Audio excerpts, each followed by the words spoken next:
Senhor presidente, deputado Caio Albino, muito bom dia. Eu não vou nem tratar do assunto ou discorrer o que falou a deputada Dani Portela, porque a gente vê claramente um discurso, aí sim um discurso de ódio, onde se fundamentaliza na questão de Coronel Ustra, e aí vem falando de misoginia, o que caracteriza a total parcialidade do sentimento de justiça ou de qualquer parâmetro em cima do devido processo legal. Vou me ater e falar do que ontem todo o Brasil viu, com muita atenção, principalmente o deputado Renato Antunes, o mundo jurídico, onde, de forma direta e contundente, o ministro Luiz Fux, se não estou enganado, o único magistrado de carreira que compõe a Suprema Corte, os demais não vêm da magistratura, são advogados, são militantes, são amigos dos amigos, alguns com notável saber jurídico, mas da magistratura, de fato, se não estou enganado, apenas o ministro Luiz Fux. Mas foi, sem dúvida nenhuma, um grande marco para esse julgamento, que aí eu abro aspas para dizer o que eu tenho dito sempre, que é uma ação orquestrada, que mostra tudo, o afã, o desejo de perseguir e de afastar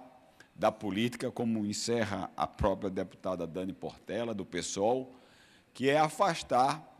o presidente Bolsonaro da política, das eleições, das urnas, porque sabem que, se ele for às urnas em 2026, sairá vencedor contra Lula ou qualquer candidato que a esquerda colocar, porque o Brasil sofre e sofre muito com esse desgoverno da esquerda, desse caso agora, o Lula 3, que é o pior governo que os brasileiros estão vivendo, com alta taxa de juros, desemprego, insegurança, crime organizado, tomando parte e fazendo consórcio, inclusive, com o PT, onde Lula, inclusive, dividiu o palanque numa comunidade de São Paulo com a líder do PCC, que foi presa ainda esta semana pela polícia de São Paulo, numa operação orquestrada, dirigida pelo Ministério Público do Estado de São Paulo. O ministro Luiz Fux, e é isso que eu quero me ater, abriu divergência substancial que certamente incomodará por muito tempo a Suprema Corte do Brasil, o STF, e que irá consubstanciar e influenciar mais de 18 mil juízes ao longo desse nosso Brasil e milhares também de advogados que militam em defesa do direito e em defesa de seus clientes. Ele começa, logo no seu voto, abrindo uma dissidência dura, dizendo que, por incompetência absoluta, aquele julgamento não podia estar ocorrendo, onde os réus não são mais detentores de foro privilegiado. E dizendo isso, inclusive, com muitos argumentos, inclusive com decisões antigas da própria Suprema Corte, recolocando na pauta central os limites do Supremo Tribunal Federal, principalmente os seus limites constitucionais, o que já tem há muito incomodado não só todo o mundo jurídico, como também e, sobretudo, principalmente, todo o mundo político e econômico. A atuação da Suprema Corte no Brasil tem levado a uma instabilidade enorme, onde a Constituição tem sido desrespeitada, Como disse o ex-ministro e ex-presidente da Câmara, Aldo Rebelo, a Constituição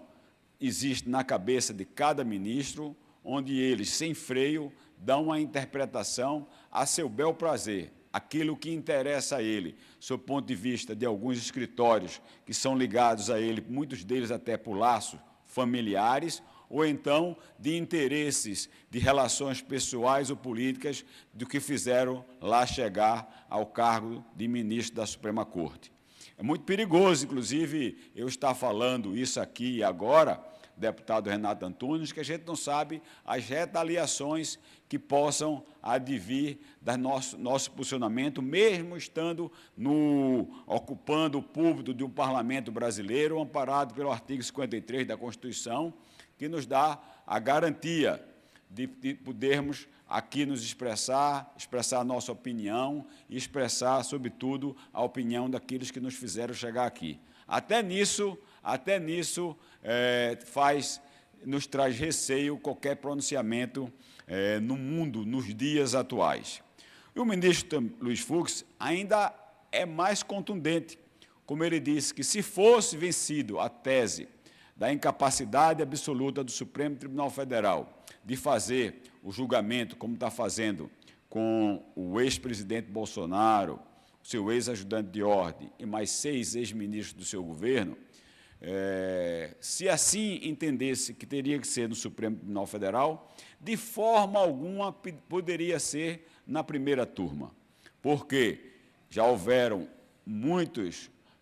julgamentos de autoridades, e se assim tivesse de ser julgado pela Suprema Corte, teria que ser no pleno, onde os 8 ministros teriam que atuar. Com relação à primeira turma, ele, inclusive, foi muito delicado, porque, sabe, todos nós, quem preside a primeira turma? Quem preside a primeira turma é um advogado de muito sucesso, que foi, inclusive, levado à Suprema Corte pelo atual governo, de quem ele foi advogado de Lula, onde ele, inclusive, argumentou teses de incapacidade subjetiva, alegando que Lula não poderia ter sido condenado na primeira turma, e mesmo no processo que lá nasceu, que nasceu em Curitiba, por incapacidade relativa de CPF, de CEP, Código de Endereçamento Postal. Essa foi a tese que o atual ministro Zanin, que preside a primeira turma, disse para anular todo o processo de Lula. Mas ele não vê incapacidade no Supremo Tribunal Federal de julgar o ex-presidente Bolsonaro, que deixou de ser ex-presidente e que faz uma regressão para que lá possa julgá-lo, e muito menos ele não vê nenhum incômodo, nem nenhuma incapacidade absoluta de julgar o processo do presidente Bolsonaro na primeira turma. Então, o Fux foi contundente, como eu já disse, e que trará um incômodo durante muito tempo com relação a essas coisas que ele colocou. Disse também o ministro Fux que, diante disso aí, o processo é totalmente nulo, teria que ser anulado, como será? Eu não tenho dúvida se vai ser ainda este ano, se vai ser em 2026, em 2027, um dia será anulado, porque a lucidez valerá e prevalecerá, eu acredito e torço, com relação à Suprema Corte do Brasil. Mesmo, deputada Dani Portela, que o suspeito, onde ele mesmo deveria julgar suspeito, o Zanin, em forte maioria, diante do voto do mais suspeito ainda, ministro Flávio Dino, que já atacou por diversas vezes o réu, que é militante político do PCdoB, que esteve a vida toda ao lado do presidente Lula, com interesses totais, que era, inclusive, só por isso suspeito, mas ainda avanço na suspeição do Flávio Dino, com relação que ele era o ministro da Justiça no dia do 8 de janeiro. Como pode ele, como ministro da Justiça do dia 8 de janeiro, que detinha a imagem de mais de 186 câmaras e só entrega 4, como pode ele fazer o julgamento de algo que ele deveria, inclusive, ser ouvido, e nunca foi, nem mesmo numa CPMI no Congresso Nacional? Então, mais suspeito do que isso, ele que esteve na cena do crime. Ele esteve na cena do crime. Tem imagens dele conversando com o G. Dias, com o ministro Zé Múcio da Defesa. Então, ele não podia, de forma nenhuma, estar ali. Mesmo que se forme maioria com o voto ainda de Zanin e Carmen Lúcia,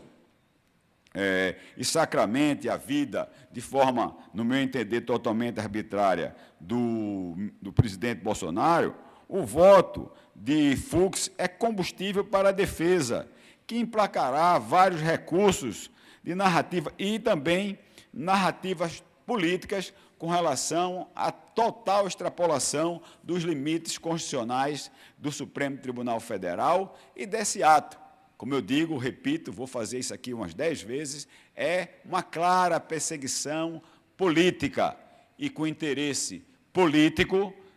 de afastar o presidente Bolsonaro das urnas e enfraquecer um movimento lúcido, natural, de que se faz todos os dias nas ruas. É lamentável a gente ver aqui um deputado do PT, como fez a semana passada, o deputado Aurel Barra, dizendo que as pessoas não podiam ir para a rua para pedir anistia, que isso era contra a lei, era crime. Vê agora também uma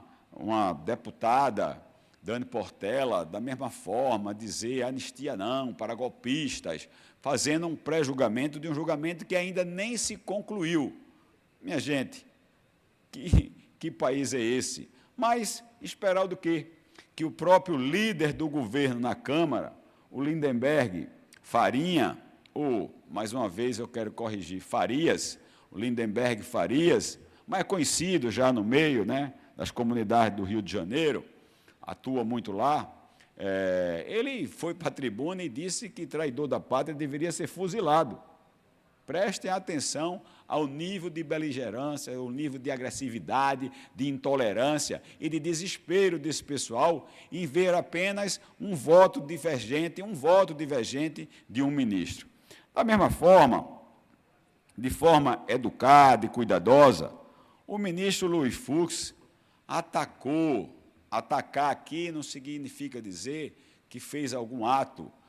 agressivo, físico ou verbal contra o relator, o ministro Alexandre de Moraes. Pelo contrário, de forma educada, ele disse que havia entre eles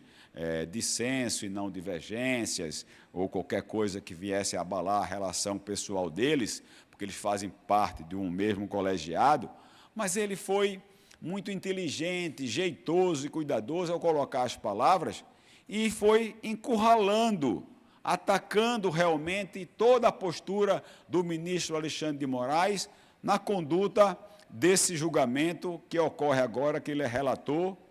que ele é vítima, que ele é julgador, que ele é produtor de provas e que ele é torturador, sim, daqueles que ele levantou a possibilidade de que poderia construir toda essa narrativa do golpe do 8 de janeiro. O ministro Luiz Fux coloca, primeiro, dizendo a ele,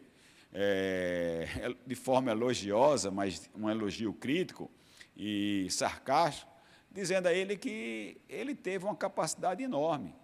de poder trabalhar nesses 160 dias e produzir tantas provas, com um arcabouço de informações que ele teve,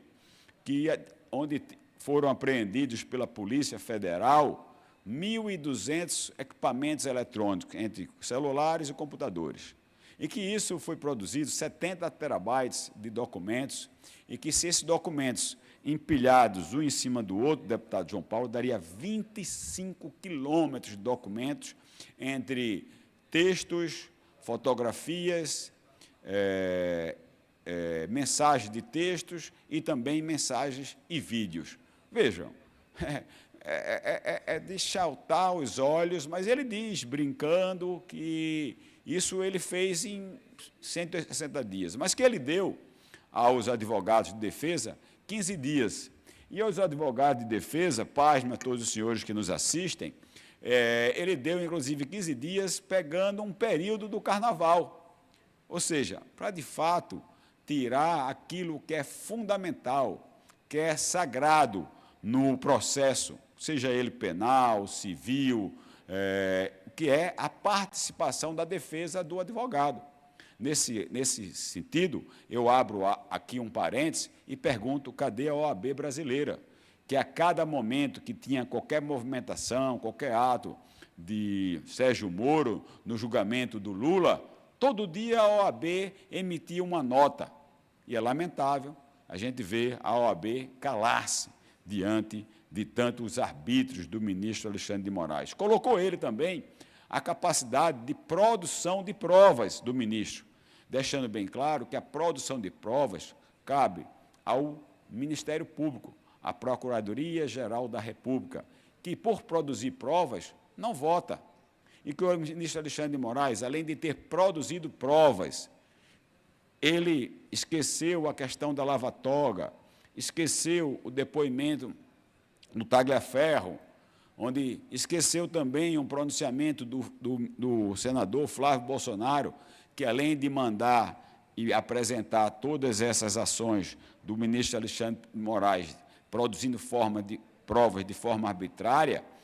que apresentou, inclusive, uma perícia de todo aquele documento que foi apresentado por Tagliaferro, mesmo assim, o ministro Fux, de forma delicada, ignorou isso, mas foi contundente, dizendo que o ministro Alexandre de Moraes ultrapassou o seu limite de julgador e produziu provas, como também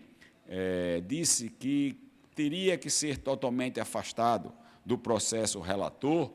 porque o relator, ele mesmo, na leitura do seu voto, disse que uma das ações do suposto grupo do Punhal Verde e Amarelo seria atentar contra a sua vida, o tornando como vítima, e vítima também é suspeito e não pode julgar ninguém.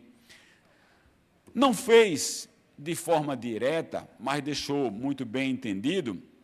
também que o Alexandre de Moraes, durante muito tempo, e aí é lamentável a gente ver o silêncio dos grupos de direitos humanos, de que a militância de esquerda tanto se arvora em defender, inclusive, os excluídos, abandonados, os injustiçados,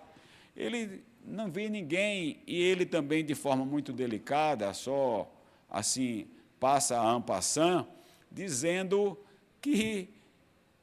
houve absurdos, como prisões preventivas que se estenderam até que as pessoas resolvessem falar, como é o caso do Mauro Cid, uma outra prisão na tentativa de se colocar e de conseguir também alguma delação do Felipe Martins, como também do Braga Neto, como também de outros militares. Só o Cid, lamentavelmente, surge a sua trajetória na carreira, de ser formado pela escola como tropa especial, combatente, e não aguenta a pressão do ministro Alexandre de Moraes e começa a fazer depoimentos e mais depoimentos, 8 depoimentos, cada um dizendo coisas diferentes. Mas ele diz também que o ministro Alexandre de Moraes escolhia quem ele queria fazer busca e apreensão em sua casa e depois também produzir as provas. Então, só por isso, mais um motivo para esse processo ser totalmente anulado. Outra coisa também, o voto do ministro Luiz Fux é um contraponto histórico contra o Supremo Tribunal Federal, que condenou idosos, considerou atos preparatórios como fatos a serem julgados. O ministro Luiz Fux tirou isso totalmente e deu um exemplo para todo o Brasil de atos que aconteceram, um fato concreto que aconteceu dentro do ambiente do Supremo Tribunal Federal, quando o então procurador Rodrigo Janot adentra no Supremo Tribunal Federal, portando uma arma de fogo, com o intuito e o interesse de atingir, de ferir e até matar, era esse o seu objetivo, o ministro Gilmar Mendes. E aí, o ministro Luiz Fux pergunta, quantos inquéritos foram abertos?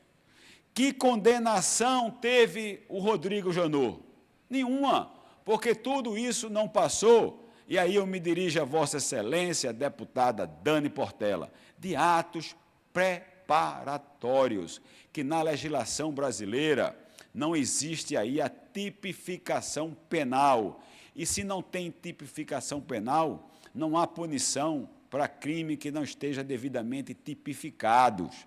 Mas isso o ministro Alexandre de Moraes não entende e está conduzindo de maneira política os demais neste caminho.